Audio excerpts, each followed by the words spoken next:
दोस्तों आदाब, मैं अनीस अहमद खान हिंद वॉइस से आपसे मुखातिब हूँ। खबर है कि कश्मीर के हाल के दिनों में भाजपा नेताओं ने और कार्यकर्ताओं ने बराबर इस्तीफे देने लगे हैं। उन्होंने पार्टी छोड़ना शुरू कर दी है। उसकी वजह यह है कि आतंकी हमले उनके ऊपर बढ़ गए हैं। बीते एक सप्ताह में भाजपा के दर्जन से भी ज़्यादा लोगों ने, हालांकि पार्टी अब इस्टेब्लिश हो रही थी कोरोना के ज़माने में, जब वहाँ लॉकडाउन किया गया, वहाँ पे जैसे खबरें आ रही थी भाजपा की तरफ से कि वहाँ पे बढ़ गई है सदस्यता भाजपा की, लेकिन किस तरीके से बढ़ी, कैसे बढ़ी, ये इसके बारे में नहीं आ रहा है। लेकिन एकदम से इस्तीफों का दौर शुरू हो गया,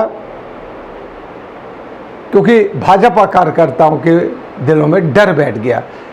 आतंकियों ने टारगेटेड करके भाजपा कार्यकर्ताओं को गोली मारना शुरू कर दिया है।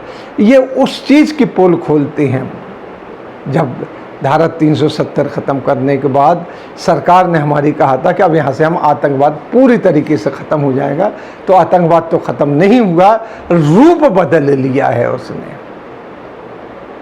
तो उसका 370 का फ़ायदा क्या होगा समझ में नहीं आता। अब एक बात आई है कि मोदी जी ने कहा है कि अब नया श्रीनगर बसाएंगे। जिस तरीके से 100 स्मार्ट सिटी मोदी जी बना रहे थे दरअसल 2014 में, इसी तरीके से नया श्रीनगर भी बसाएंगे। मोदी जी हर चीज़, हर काम नया करते हैं, हर काम नया करते हैं मोदी जी। कोई पुराना काम वो दोहराते नहीं है। हालांकि बाद में पता चलता है कि ये काम तो चल ही रहे थे। उनकी सारी स्कीम मनमोहन सिंह की निकाली हुई है और उनको नाम बदल बदल के वो यहाँ कर रहे हैं।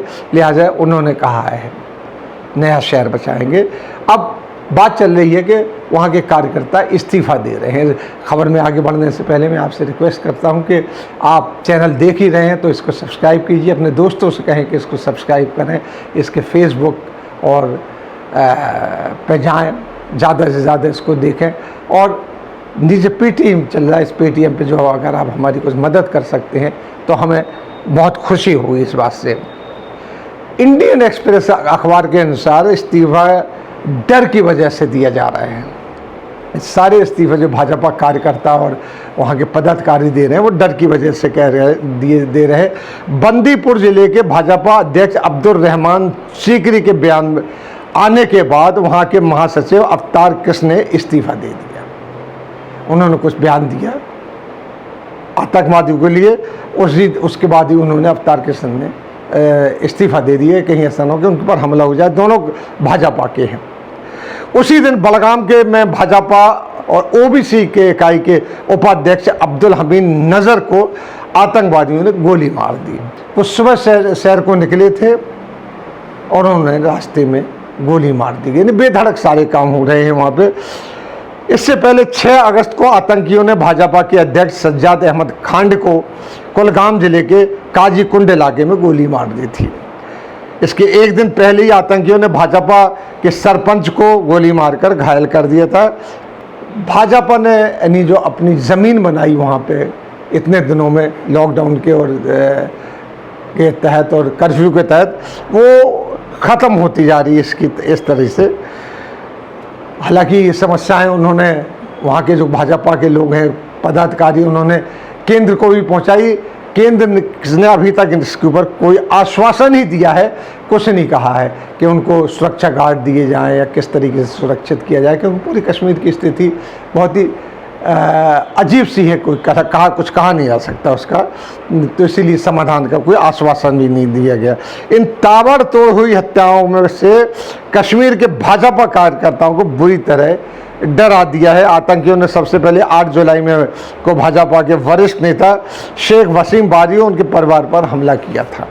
हालांकि बारी को पुलिस सुरक्षा मिली हुई थी, उसके बावजूद ही बेखौफ होकर उन लोगों ने हमला किया है।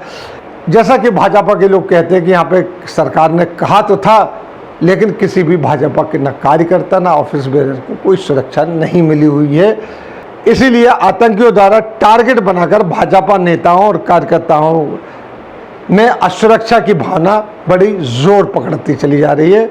जबकि पार्टी के जो जनरल सेक्रेटरी राम माधव, जो एक्सपर्ट भी हैं इसके, उन्होंने आश्वासन दिया था कि सरकार कश्मीर को दोबारा पूर्ण राज्य का दर्जा देंगी, क्योंकि वे हालात वहाँ पे ठीक हो गए हैं, हो रहे हैं। इस तरीके से उन्होंने आश्वासन दिया था, लेकिन हालात और बिगड़ते चले जा रहे हैं। हालांकि केंद्र ने पिछले उपराज्यपाल मुर्मू को हटाकर कट्टर भाजपा और मोदी जी के खास आदमी मनोज सिन्हा को उपराज्यपाल बनाकर वहां भेजा है। पर कश्मीर के हालात ठीक नहीं हो पा रहे हैं। अगस्त 5, 2019 से जब से कश्मीर में धारा 370 खत्म हुई है आतंकी गतिविधियों में, अब तक 148 आतंकी मारे गए।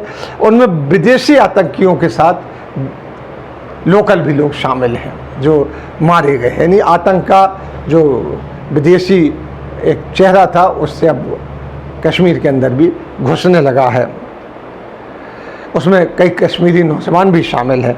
जबकि धारा 370 ख़त्म करने के फ़ौरन बाद 60,000 एक्स्ट्रा ट्रुप जो है कश्मीर में लगाए गए थे। अर्धसैनिक मिल के 60,000 ट्रुप लगाए गए थे स्पेशली तौर पे कि ये हंगामा ना हो, लेकिन नहीं रुक रहा है। पर लोकल यूथ पहले के मुकाबले में आतंकवादी ग्रुप ज़्यादा ज्वाइन कर रहे हैं, जिस तरीके से खबर आ रही है वहाँ से।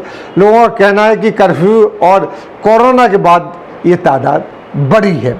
और एक नया ट्रेंड और शुरू हुआ है कि कश्मीर में भाजपा के नेताओं कार्यकर्ताओं को टारगेट बना रही है। वहीं कांग्रेस पीडीपी जैसी पार्टियां खामोश बैठी हुई, चाहे डर से बैठी हूँ या किस बात से वो खामोश बैठी हूँ कि पीडीपी का जो मेन लीडर ही आपने जेल में बंद कर रखा है। कांग्रेस के बंद है कि नहीं है अभी तक पता नहीं चला है। सरकार ये भी नहीं बता रही है कि कितने लोग जेल में बंद हैं और कितने लोग नज़रबंद हैं। यहाँ तक सरकार नहीं बता रही कि कितने लोग कश्मीर में या कश्मीर के बाहर कैद में रखे गए। लेकिन हाँ, छुटपुट जब खबरें आती हैं तो यूपी में भी रखा गया है काफ़ी लोगों को। आगरा से कुछ लोग जब छूटे थे आगरा सेंट्रल जेल से तो उनकी फ़ोटो भी आई थी, खबर भी आई थी। ये सब नहीं बताया जा रहा। लेकिन हाँ, एक चीज़ तो हो रही है वहाँ पे कि जो कश्मीर में भाजपा का जितना भी आधार था, जिसके बल पे वो ये सोच रहे थे कि लॉकडाउन के बाद चुनाव होंगे, चुनाव होने के बाद हम जीत के आएंगे, तो वो आधार ख़त्म हो रहा है, धीरे धीरे सरक रहा है।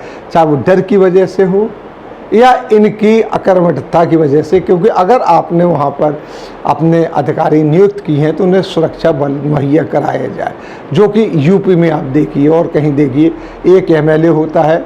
हमारे दोस्त कहते हैं कि ये अगर हार जाएंगे, जब एमएलए नहीं रहेंगे तो उनके ऊपर कुत्ता भी नहीं भौंकेगा, लेकिन उसके बावजूद भी एक कार आगे एक कार पीछे सिक्योरिटी के उनके चलती है। कश्मीर में ऐसी कोई सिक्योरिटी नहीं हो रही जिस तरीके से वहाँ खबर आ रही है। जबकि इसके पहले भी खबरें आती रही हैं कि जिस धारा 370 ख़त्म करने के बाद कश्मीर में आतंक बढ़ेगा, कम नहीं होगा। ये पत्रकारों ने अपने इंटरव्यूज़ में भी कहा है। ऐसी बात नहीं कि पत्रकार ने जो गए वहाँ पे देखने गए, वहाँ उन्होंने बातचीत की, उसके बाद कहा है। बड़ी खबर है कि आपने 370 ख़त्म की, 370 के साथ आपने दावा किया कि पूरी तरीके से यहाँ पे आतंकवाद का सफाया हो जाएगा, वो भी नहीं हुआ। आतंकवाद ने अपना नया चोला बदला। अब वो पार्टी वर्कर्स, वो भी भाजपा के, उनके पीछे पड़ गया है। हमारी भाजपा सरकार जो है, हमारे प्रधान सेवक से लेकर नीचे तक सिर्फ भाषण सेवक हो गए हैं। जब देखो भाषण देते रहेंगे, यहाँ स्थिति ठीक हुई, वहाँ स्थिति ठीक हुई। कश्मीर का मसला इंटरनलाइजेशन कर दिया गया है। बड़े बड़े जो मुस्लिम कंट्री ही कश्मीर के मसले पर बोलने लगे हैं। चीन खुलकर साथ दे रहा है उन लोगों का कश्मीर के मसले में, पाकिस्तान इसका अपना भरपूर फ़ायदा उठा रहा है। क्यों नहीं उठाएगा, दुश्मन है वो। हमें मान के चलना चाहिए कि वो दुश्मन मुल्क है। तो ये बात है। भाजपा वादे कर लेती है, भाजपा बहुत से कानून बना देती है। इसको हम जीएसटी से और नोटबंदी से नहीं मिलाएंगे, लेकिन हाँ, वो ये उसने 370 ख़त्म कर दिया और बड़े डंके पीटे जा रहे हैं कि 370 ख़त्म कर दिए, लेकिन मामला वहीं का वहीं है, आगे नहीं बढ़ा है। हजारों करोड़ का रेवेन्यू का नुकसान हुआ।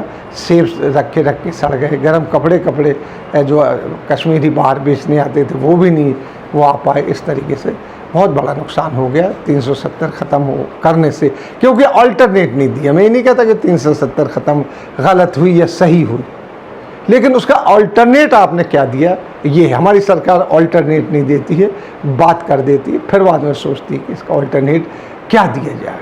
यानी कथनी और करनी, क्या तो आदमी बहुत बड़ी बड़ी चीज़ें थे, कर पाता कि नहीं कर पाता है, ये देखने की बात है। हमारी सरकार कर नहीं पाती है। यही बताना था कि कश्मीर की स्थिति क्यों बिगड़ रही है। इसी के साथ हम आपसे लेते हैं विदा। अगले अंक में फिर हाजिर होंगे, तब तक के लिए दीजिए हमें इजाज़त।